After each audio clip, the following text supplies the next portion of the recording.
We were reading in the library. It was raining outside, making the room quite dreary.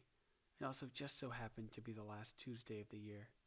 We hadn't spoken much since we first got inside. You broke the silence. You frowned.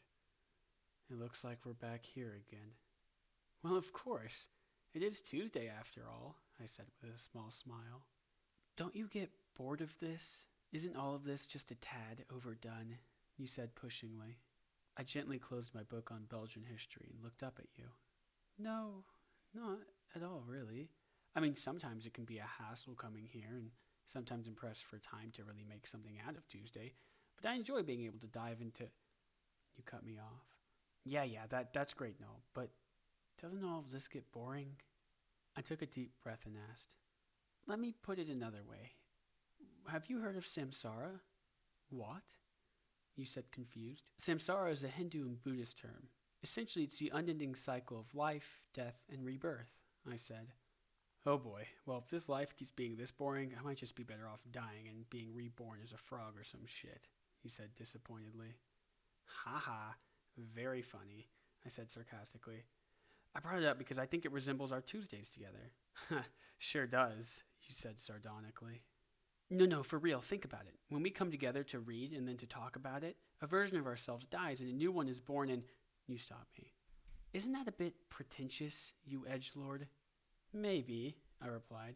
But really, what changes in us is that we lose whatever ignorance we had before going into the day. Okay, let's go with your Hindu or whatever analogy, you said. Isn't it kind of pointless since you won't ever lack ignorance? I don't think so, I retorted. I don't think so at all. In fact, I only see it as a benefit. You see, if you embrace the fact that you'll always be ignorant, and this being a lifelong process, then you'll see whatever you learn as a gift. You were silent, taking in what I had to say.